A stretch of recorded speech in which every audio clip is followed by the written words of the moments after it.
ძველი ახალი წლის დღესასწაულის მოახლოებასთან ერთად თითქმის ყველა ქართულ ოჯახში ხარჯიც იმატებს და საზრუნავით. ქუთაისის აგრარულ ბაზარში ხალხმრავლობა არ შეინიშნება, რის გამოც მომაჭრეები უკმაყოფილოები არიან. ისინი როგორც თავიანთ, ისე გლეხების სოციალურ-ეკონომიკურ მდგომარეობაზე აკეთებენ აქცენტს. მიუხედავად იმისა, რომ ახალი წლის შემდეგ ფასები დღეს უკვე შედარებით დაკლებულია, მყიდველთა რიცხვი მაინც არ მომატებულა. არაფერი არ შეცვლილა. ხალხი გახედე, არავინ არ არის, არავინ არ და არა აქვს საშუალება ვერ შემოს. საახალწლოდ როგორმე ჩაატარენ, აჰა, კოიკაკრო იტყვიან და ამჟამად თქვენ თუნდაც უყურებ. ძალიან ცუდ დღეში ვართ. ხალხიც, გამყიდველებიც, მყიდველებიც და ბაზარი. არაფერი ცვლილება არ არის, არა. რა არის? რო ვთქვათ, 31-ში სულ არაფერი არ გაგვიყიდია, როცა იმედი გქონდა იმის, რომ გავყიდით რაღაცას. ხო და მის მერე ვარ დადუმებული. ახლა დღეს აფხერქურდა ცოტა ბაზარი. ძველთა ახალი წლისთვის უფრო.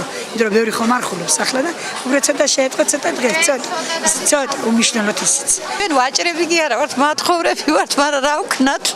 მეტი გზა არ არის, მეტი სამსახური არ არის და წვალთ ხან ქეგვეთ რაც ხეთერა პურის ფულს შონობ და ხან სულ ვერ შონობ. ამ ახალ წელზე უჭირს ხალხს ფული რო არ აქვს ვერ ყიდულობ. მოდი ნისიათ გამატანი გეღრიტინება წეიღებს აღარ მოაქვს და ვარ გატყავ. კაი თავრობა რო ყავს ვიტო.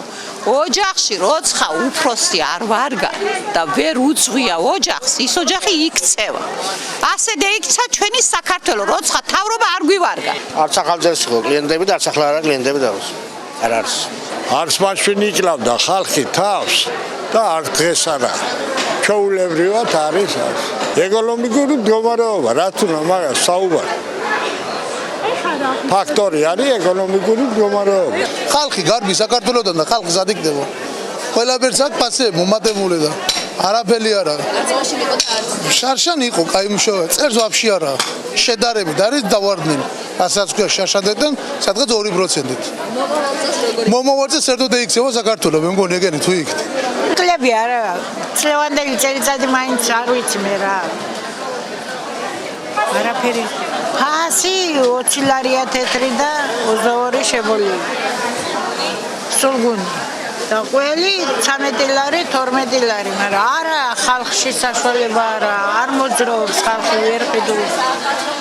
არა, არის ეგი ახალი წლიდან მოყოლებული დღემდე, მაგრამ არც იყიდება რამე ისი.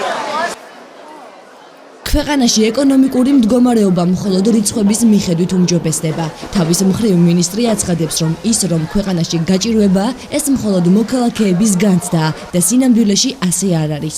ასე რომ თუ არსებულ მდგომარეობას და ამ მდგომარეობის მიმართ მთავრობის არც თუ ადეკვატურ დამოკიდებულებას გავითვალისწინებთ, რთულია მომავალში რას უნდა ველოდეთ.